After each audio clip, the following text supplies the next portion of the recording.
사람들은 무엇인가를 기다리며 살아갑니다. 기다림이 있기 때문에 인생이죠. 살아있다는 것은 기다림, 뭔가 기다림이 있기 때문에 살아가는 것입니다. 그래서 우리 일평생은 어떻게 보면 기다림의 연속이다. 무엇인가 다 기다리고 있죠. 여러분들 2018년을 시작했는데 뭔가 기다리고 계시죠? 올 한 해 동안 또 이루어질 것을 또 기다리고 또 기대하는 것. 그 기다림은 기대겠죠. 기대가 있고 그래서 기다리는 것입니다. 어떤 분은 갯돈 탈날을 기다릴지도 모르겠고, 또 출산을 앞둔 또 산모는 출산을 기다리고, 또 시험을 친 학생은 또 합격을 기다리고, 또 직장을 또 취업한 사람은 출근의 그날을 기다리겠죠.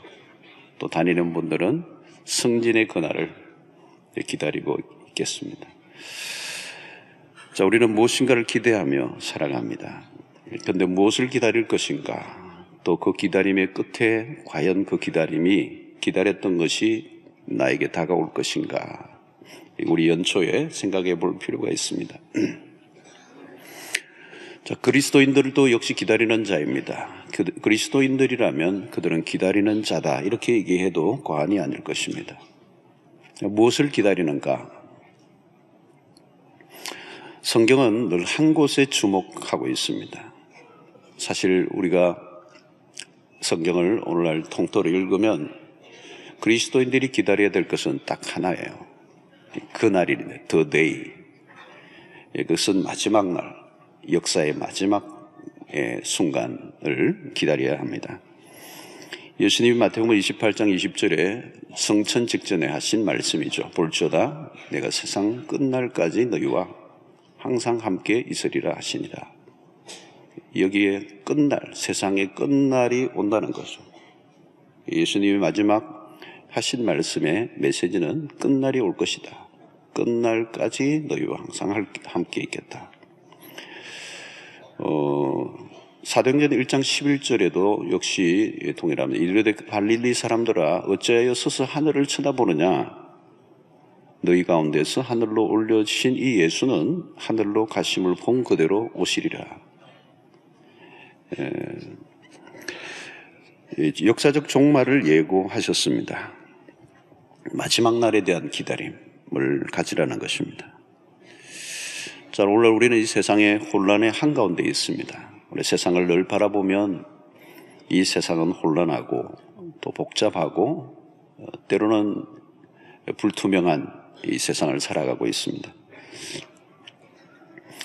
가짜 복음은 이 세상에 집중하게 하고 그 날에 대한 관심을 희미하게 만들어 버립니다. 그래서 항상 강조하는 것은 이 땅의 형통, 또 이 땅의 행복, 이 땅에서의 치유, 해방을 약속합니다. 그러나 세상을 우리가 들여다볼수록 과연 우리가 희망하는 것이 있는가? 첫째 주일도 마지막 주일도 그런 설교를 한 적이 있습니다만 과연 우리의 희망일 수 있을까? 과학이 발달하고 문명이 진보할수록 더 많은 문제들을 앓고 또 문제들로 인해서 골치를 앓고 있습니다. 아마 지금 우리가 살고 있는 이 문명은 앞으로 이전에 어떤 세계에도 경험해 보지 못했던 가속이 붙어서 인류의 문명은 더 발전될 것입니다. 그럼에도 불구하고 오늘 역사는 더 혼란과 어려움에 빠져들 것이다 라고 많은 전문가들이 예언을 하고 있습니다. 교회가 이 땅에 존재하지만 세상에 기여를 하고 또 기여에 어떤 몫이 있긴 하지만 그럼에도 불구하고 여전히 교회는 이 세상 속에서 한계를 드러낼 수밖에 없고 또 교회가 아무리 노력을 해도 이 세상은 이전보다 나아질 것이라고 하는 낙관을 가지기가 힘들다는 것입니다. 우리는 성경을 바라볼 때 하나님의 나라의 관점에서 성경을 읽어야 합니다. 그래서 성경에 매우 중요한 성경을 읽는 두 가지의 우리 관점이 있는데 하나는 복음적 관점에서 성경을 읽는 것과 두 번째는 하나님의 나라의 관점에서 성경을 읽는 것, 굉장히 큰 주제입니다. 자, 하나님의 나라의 관점에서 성경을 우리가 대하면 반드시 우리가 맡게 되는 것이 종말론이라고 하는 것입니다. 종말론. 그러니까 여기가 아니고 저기에 시선을 옮기도록 하는 것입니다. 현대인들은 별로 듣고 싶지 않지만 성경의 가장 큰 이슈는 그날입니다. 그날만이 완전한 회복을 이루는 날이기 때문에 우리는 여기에서 모든 것을 답을 얻고자 하지 말고 저곳에서 답을 얻고자 해야 한다는 것입니다. 목회를 하면서도 우리 성도들이 당하는 수없는 이 땅에서의 문제들, 아픔들, 고통들, 절망을 맛볼 때 목사로서 답을 해줄 수 없는 일들이 너무나도 많이 있습니다. 그러나 그 모든 해답은 이곳에서가 아니고 저곳에서 해답이 되어질 수가 있습니다. 그러니까 진짜 복음은 이곳에서가 아니고 저곳으로 시선을 옮기게 합니다. 주님은 세상은 점점 더 악해질 것이라고 이미 예언한 바 있습니다. 망가져가는 세상이라는 거죠. 인생이 가진 근본적인 문제는 세월이 아무리 흘러도 해결되지 않습니다. 예수님은 종말에 관한 메시지를 분명하게 말씀하시고 또 주님의 여러 비유에서는 그의 설교의 핵심적인 일관된 주제는 항상 천국이었습니다. 그래서 주님은 말씀하실 때 비유로 말씀하시고 그 비유는 늘 천국에 대한 비유로 말씀을 하셨습니다. 자, 우리는 그동안 역사 속에 이 잘못된 종말론자들이 혼란을 일으키므로 종말론에 대한 기대를 희석시켜버릴 때가 많았습니다. 그리고 현대인들은 이 종말에 대한 메시지를 듣고 싶지 않아 합니다. 그럼에도 불구하고 이 종말론이야말로 성경이 말씀하는 가장 뜨거운 관심사일 수밖에 없습니다. 자, 오늘은 주님께서 25장에서 세 종류의 비유를 두셨습니다. 첫 번째가 열처녀의 비유입니다. 그래서 오늘 이 열처녀의 비유, 우리가 많이 알고 있는 말씀이지만 살펴보고자 합니다. 1절을 보면 그때 천국은 마치 등을 들고 신랑을 맞으러 나간 열처녀와 같다 하리니. 천국을 비유하건대 열처녀가 신랑을 기다리는 것으로 비유합니다. 천국을 결혼잔치로 비유하고요, 신랑을 기다리는 처녀들로 비유했습니다. 특별히 천국을 예수 그리스도와 우리와의 결혼의 관계로 비유를 한 것이죠. 그래서 다가올 종말의 순간을 혼인잔치, 이 결혼잔치로 비유됩니다. 그럼 오늘날 그리스도인들은 누굴까요? 그 잔칫날을 기다리는 자들이다. 여러분, 세상에서 가장 최고 기도되는 날이 언제요? 결혼이죠. 우리가 마지막 그 주님과의 혼인 예식의 개념으로 그리스도와 우리와의 만남을 마지막에 주어질 약속으로 말씀합니다. 자, 오늘 본문은 10명의 처녀가 등장합니다. 들러리죠. 신랑을 정말 맞아들이고 신부에게로 데리고 가는 이 들러리. 10명의 처녀. 자, 그런데 이 두 종류로 구분하고 있습니다.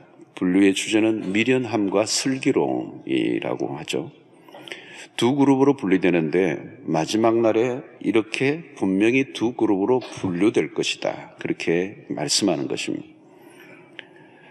자, 본문에서 무엇이 미련한 것이고 어떤 것이 슬기로운 것인가를 가르쳐주고 있습니다. 우선 10명의 처녀들에게 공통점이 있습니다. 10명 모두 처녀입니다. 그리고 신랑을 기다리고 있습니다. 또 모두 잔치에 초대되었습니다. 초대장을 받았어요. 그리고 무엇보다 모두 램프를 들고 있습니다. 당시 이스라엘의 결혼의 풍습은 밤에 결혼식을 하였습니다. 등을 모두 들고 있는데, 자, 우리는 외적인 조건과 형태로 보면 모두가 다 신랑을 기다리고 있다는 부분에 있어서는 비슷해 보입니다. 겉으로 드러나 있는 것으로 보면 손색이 없고 외적인 모습이나 형태는 10명에 있어서 구분점을 찾아볼 수가 없습니다. 오늘 우리로 치면 뭐와 같으냐면 교회를 함께 다니고 있습니다. 또 다 같이 활동도 하고 있어요. 그리고 세례도 받기도 하고 또 다양한 직분들을 가지고 있습니다. 그리고 심지어 봉사도 하는 것도 다 비슷비슷합니다. 사실 이것이 문제입니다. 외견상으로 구분이 안 된다는 거예요. 누가 참된 신앙을 가졌는지 아닌지를 교회 안에서 우리의 육 안으로는 분별하기 어렵다는 것입니다. 내가 잘하고 있는지 잘하고 있지 않는지 알 수가 없어요. 이게 위험한 부분입니다. 자, 미련한 처녀들과 슬기로운 처녀들과 또 다른 공통점이 또 있습니다. 5절을 보면 신랑이 드디어 오므로 다 졸며 잘세 그랬어요. 5명은 깨어있고 5명은 졸고 그런 게 아니에요. 다 졸며 잘세 그랬어요. 미련한 5처녀만 졸고 잔 게 아니에요. 모두가 다 잠이 들었어요. 자, 여기 졸며 잤다는 것은 뭘 의미할까요? 신랑이 오는 시간이 생각보다 늦어질 수 있다는 것을 암시합니다. 사실 예수 그리스도의 종말의 예언은 이미 2000년이 지났습니다. 주인이 드디어 온다고 생각할 수 있죠.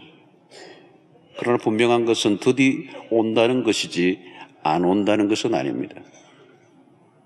베드로후서 3장 9절에 베드로는 이런 이야기를 합니다. 주의 약속은 어떤 이들이 더디다고 생각하는 것 같이 더딘 것이 아니라 오직 주께서는 너희를 대하여 오래 참으사 아무도 멸망하지 아니하고 다 회개하기에 이르기를 원하시느니라. 여러분, 종말의 시간은 시간의 주인이신 주님에게 달려 있습니다. 자, 지금은 어떤 시간이라고요? 많은 사람들이 졸거나 잠을 자고 있을 가능성이 있는 시대 속에 우리가 살고 있습니다. 예수님이 오신다고 했던 얘기가 지금 1000년이 지나고 2000년이 지났어요. 많은 사람들이 졸고 잠이 들세. 자, 그러나 중요한 것은 여기에서 기다리다가 졸거나 잠이 든 것에 대해서 성경은 이의를 제기하지 않습니다. 6절을 보면 밤중에 라고 했습니다. 당연히 잠이 오는 시간입니다. 잠이 오는 시간에 좀 졸고 잤다는 것 때문에 결코 성경은 정죄하지 않습니다. 오히려 잠을 잤다, 졸며 잔다는 것에서 우리는 인간미를 느낄 수가 있습니다. 잠이 든 것을 정죄하면 안 돼요. 잘못된 종말론자들은 아무것도 하지 않고 그날을 기다린다고 모여서 집회만 합니다. 깨어있다고 해서 그저 날마다 철야기도 금식을 하면서 일상을 내려놓으라는 말이 아닙니다.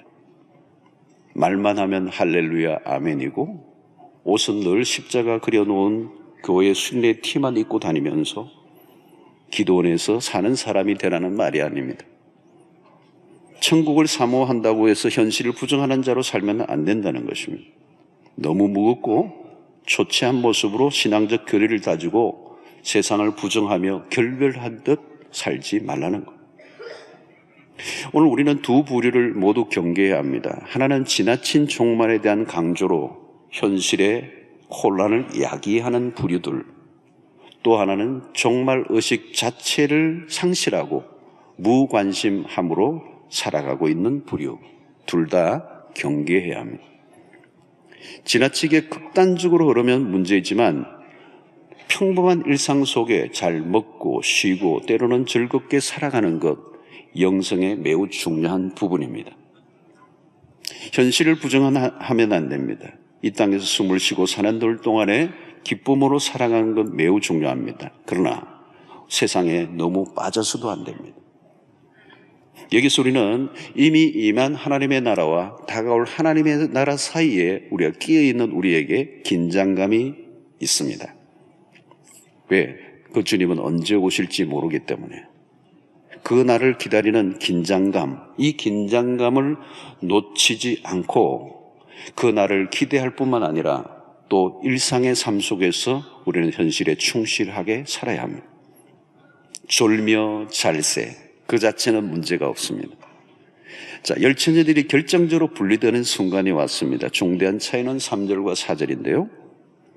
미련한 자들은 등을 가지되 기름을 가지지 아니하고 슬기 있는 자들은 그릇에 기름을 담아 등과 함께 가져갔더니 그랬습니다. 자, 슬기로운 다섯 처녀들은 졸기 전에 먼저 무엇을 준비했습니까? 미리 등에 기름을 준비하고 있었다는 거예요. 그냥 졸고 잔 게 아니고 등을 준비하고 기름을 준비하고 졸았다는 거예요. 그러나 미련한 처녀들은 기름을 준비하지 않았다는 거예요. 여기서 큰 차이가 나요. 한쪽은 준비할 것을 미리 준비하고 대비하고 잠을 잔 거예요. 졸았던 거죠. 그러나 다른 한쪽은 먼저 자고 나중에 준비하려고 하다가 결정적인 문제가 생긴 것입니다. 지혜로움이란 뭐냐? 준비할 것을 늘 준비하고 살아가는 사람들. 놀아도 잠을 자도 할 일은 해놓고 자는. 여기서 인생이 전혀 다른 결과를 맞게 되는 거예요. 공부를 잘하는 아이들을 보면 특징이 시험 공부를 먼저 하고 놀더라고요. 잠을 자거나 먼저 시험 공부를 하고 다 해놓고 그 다음에 이제 여유를 부리는 거죠. 근데 공부 못하는 아이들은 평소에 공부를 잘 안 하다가 이 공부를 막 하려고 하니까 책상이 너무 어지럽혀져 있으니까 책상을 또 한참 정리를 또 하고 나면 좀 피곤해지고, 그래서 약간 휴식이 필요하다고 앉아있다가 배가 출출하니까 라면을 끓여 먹고, 공부를 하려고 하는데 잠이 슬슬 오니까 조금 한잠 자고 공부를 해야 되겠다라고 해서 누워 자지도 못하고 책상에 기대어 잤는데 깨어보니 아침이더라. 그렇게 되는 거예요. 미련한 처녀와 슬기로운 처녀들은 양쪽 다 등을 가졌어요. 한쪽은 먼저 기름을 준비했고 다른 한쪽은 뒤늦게 기름을 준비한 거예요. 여기에 문제가 있어요. 타이밍이에요. 타이밍. 여러분, 지혜는 뭘까요? 타이밍을 맞추는 거예요. 신랑이 왔을 때 등불을 들고 맞이해야 돼요. 때를 맞추기 위해서는 미리 준비해야 됩니다. 세상 만사가 타이밍. 능력이 아무리 많아도 타이밍을 맞추지 않으면 끝입니다. 누구에게나 인생을 가르는 결정적인 순간이 옵니다. 그때와 내가 어긋나면 운명은 달라지는 거예요. 신앙생활도 역시 때를 맞추는 것이고, 우리 주님은 늘 때를 인식하고 계셨고 때에 따른 행동을 하시고 그리고 때에 주목하고 계세요. 그리고 믿음의 사람들은 그 때를 아는 거죠. 때를 준비하고 있는 것입니다. 자, 오늘 여기 매우 중요한 것은 신랑이 언제 올지 몰랐다는 겁니다. 미련한 처녀는 자기 계산으로 기름 준비를 하지 않았습니다. 자기 계산이 빨랐던 거죠. 나름대로 다 이렇게 따져본 것입니다. 똑똑한 척한 것이죠. 그런데 그 똑똑함이 미련함으로 결론이 나는 거예요. 여러분, 그러나 지혜로운 처녀들은 예상외로 늦어질 수도 있다고 생각하고 대비를 했습니다. 무엇이 미련함이고 슬기로운 것인가? 우리는 세상에서 흔히 그런 사람들을 만납니다. 모르는 것이 하나도 없고 무엇이든지 다 아는 사람들이에요. 그러나 결정적인 한 가지를 알지 못한다면 그것은 지혜로움이라고 말할 수 없습니다. 자, 오늘 미련한 처녀들과 지혜로운 처녀들과의 또 다른 차이점이 하나 있습니다. 모두 다 등을 들고 있었고 기름도 들고 있었어요, 사실은. 여기 미련한 처녀들의 등에도 기름이 있었습니다. 그런데 중요한 것은 기름이 충분하지 않았다는 거예요. 미련한 처녀들의 기름이 거의 바닥에 난 거죠. 신랑이 늦게 오므로. 그리고 신랑이 왔을 때는 8절을 보면 미련한 자들이 슬기 있는 자들에게 이르되 우리 등불이 꺼져가니 너희 기름을 좀 나눠달라 하거늘. 여러분, 기름이 부족하여 정작 신랑이 올 때는 등불이 꺼져가고 있습니다. 여러분, 기름이란 어떤 것입니까? 속성이 소모되는 것입니다. 당연히 기름은 계속 채워야 합니다. 계속 충전을 시켜줘야 됩니다. 한 번으로 끝나는 행위가 아니라 계속적인 작업이에요. 여러분, 우리 주님과의 관계도 마찬가지입니다. 우리의 영적인 체험이 계속되지 않으면 안 된다는 거예요. 기름이 떨어져 갈 때 어떤 현상이 일어납니까? 우리의 영적인 생활도 마찬가지입니다. 계속적 충만을 위해서 노력하지 않으면 우리의 신앙의 미래를 보장할 수가 없어요. 어제의 신앙의 추억으로 오늘을 살 수가 없습니다. 오늘의 삶은 오늘의 은혜가 필요한 것처럼. 오늘 같은 세상에서 깨어있는 신앙으로 산다는 것은 매우 어렵습니다. 기도 생활을 조금이라도 소홀히 해보십시오. 얼마나 이 세상이 우리를 흔들어대는지. 자동차가 고속도로를 달려가려고 하면 끊임없이 중간에 오일을 채워야 합니다. 기름이 없는 등은 소용이 없어요. 등을 가지고 있는 것으로 안 됩니다. 또 기름을 가지고 있는 것만으로 안 돼요. 충분한 기름을 준비하라. 우리가 지속적으로 노력하지 않으면 신앙은 밑바닥을 드러내기가 쉽습니다. 우리는 이를 결단하는 달로 삼습니다. 결단하죠. 그러나 얼마 못 가서 지쳐버리고 맙니다.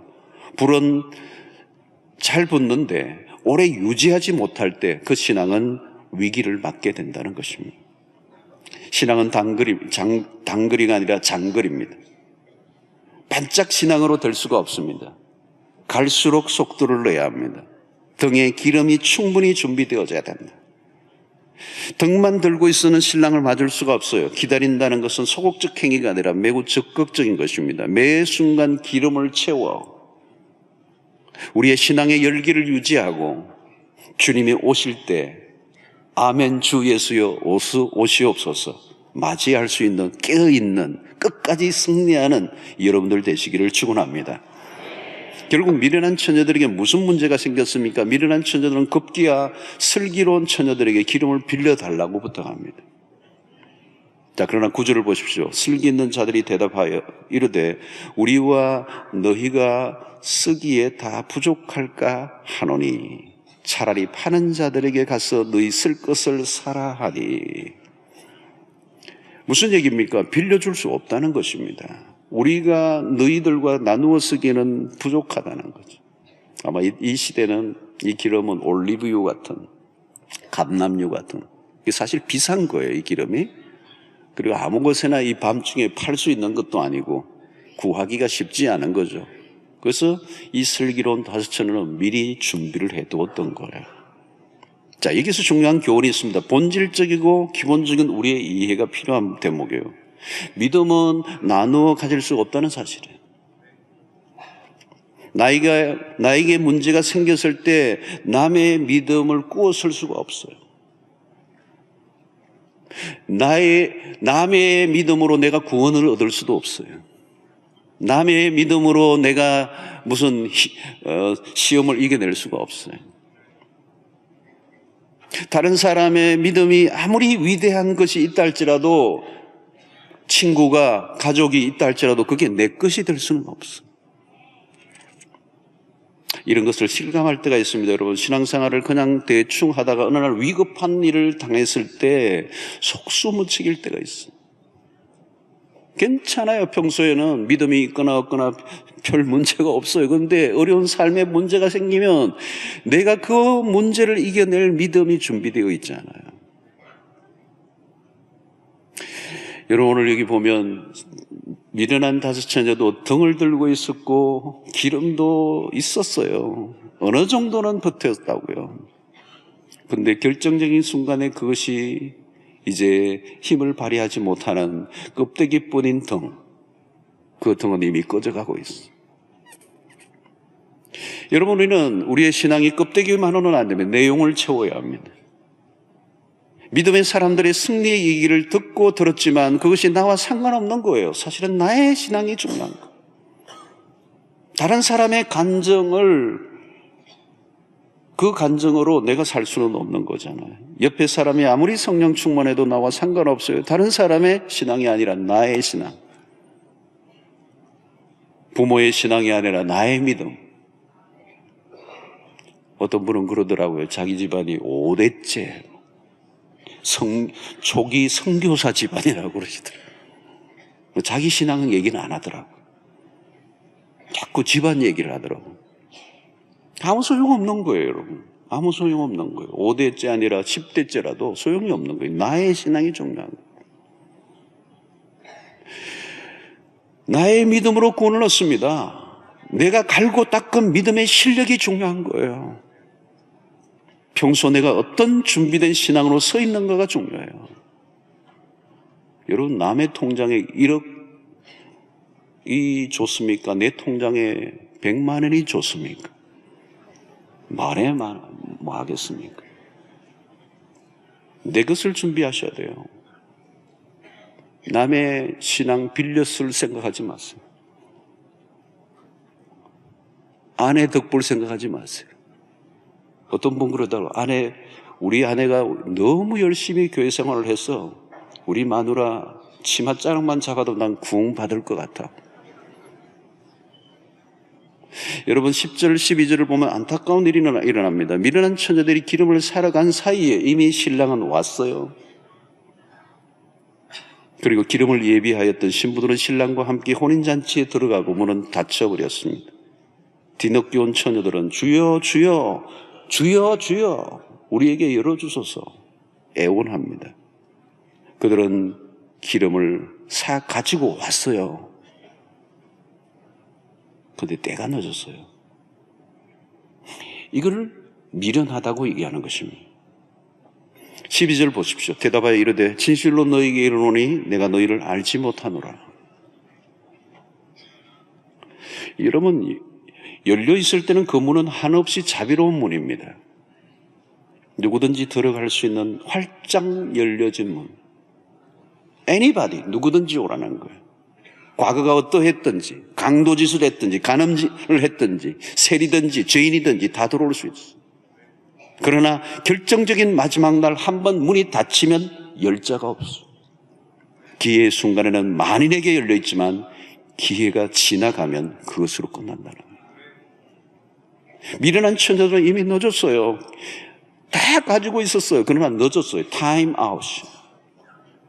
성도 여러분, 지금 우리에게는 기회가 열려져 있습니다. 신앙생활을 하고 믿음으로 준비되어 시작한 우리에겐 아직의 기회의 순간이에요.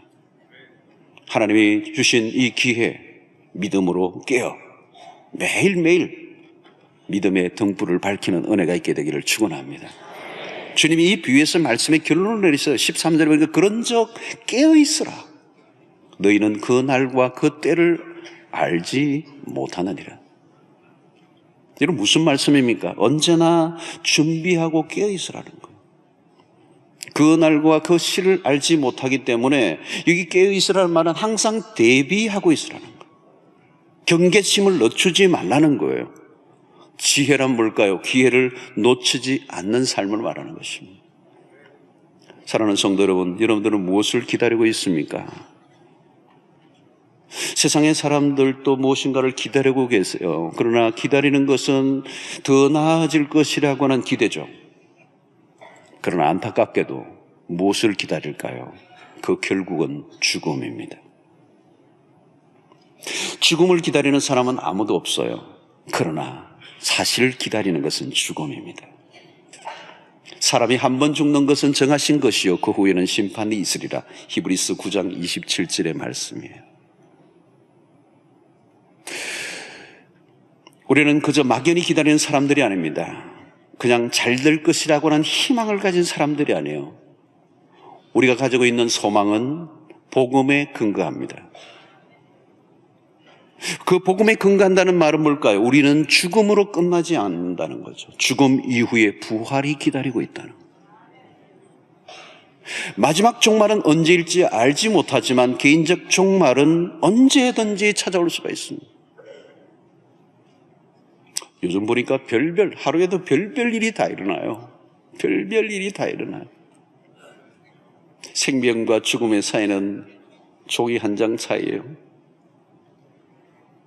여러분, 개인적 종말은 언제든지 올 수가 있습니다. 아니, 개인적 종말이 아닐지라도 언젠가 마지막 종말, 주님이 오시는 날, 그 새 하늘과 새 땅의 회복을 우리는 기다립니다. 여러분, 나의 등에 충분한 기름이 준비되어 있는가? 그냥 교회를 다니지 마시고 우리의 신앙의 내용을 잘 확인해 볼 수 있게 되기를 바랍니다. 우리의 최고의 기다림은 뭘까요? 그리스도를 만나는 것입니다. 가장 좋은 것은 아직 우리에게 오지 않았습니다. 우리가 지금 그리스도 안에서 누리는 축복들은 예고편에 불과한 것입니다. 더 좋은 것이 우리를 기다리고 있다는 거예요. 세상의 모든 기다림은 다 실패예요. 사실은 죽음이기 때문에. 그러나 하나님의 백성들은 그 마지막이 성공, 승리의 순간이에요. 오늘 우리가 기대했던 것들이 다 이루어지지 않는다 할지라도 믿음으로 주님을 맞이할 수만 있다면 가장 성공적인 인생이 될 수가 있습니다. 믿음이란 뭘까요? 오지 않은 미래를 미리 맛보고 살아가는 것입니다. 충분하지는 않지만 다가올 천국이 무엇인가에 대한 감을 잡고 살아가도록 만드는 힘이 믿음에서 나오는 것입니다. 세상을 살면서 실망을 경험할지라도 낙심하지 마십시오. 내가 생각하는 대로 돌아가지 않아도 절망하지 마십시오. 신자는 저 더 좋은 날을 기다리는 것입니다. 왜? 그날은 새 하늘과 새 땅으로 모든 만물을 새롭게 하시고 회복하실 그날이기 때문에 그런 것입니다.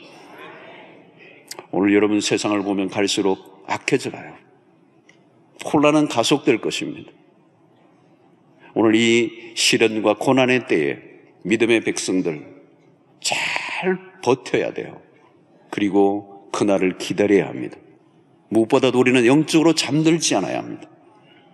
그리고 긴장감을 늦추지 않고 살아야 돼요. 설렁설렁 믿지 않아야 된다는 거예요. 깨어 그날을 기다리며 가득한 기름 채우고 그 등불을 환히 켜서 주님 오실 때 미련한 자로 서지 않아야 할 줄로 믿습니다. 그럼 오늘 우리는 날마다 우리의 신앙을 확인해야 돼요. 오늘 우리는 그 센 이 세속화의 시대 가운데 우리의 신앙이 실종될 수밖에 없는 위기를 하루도 수없이 맞게 됩니다.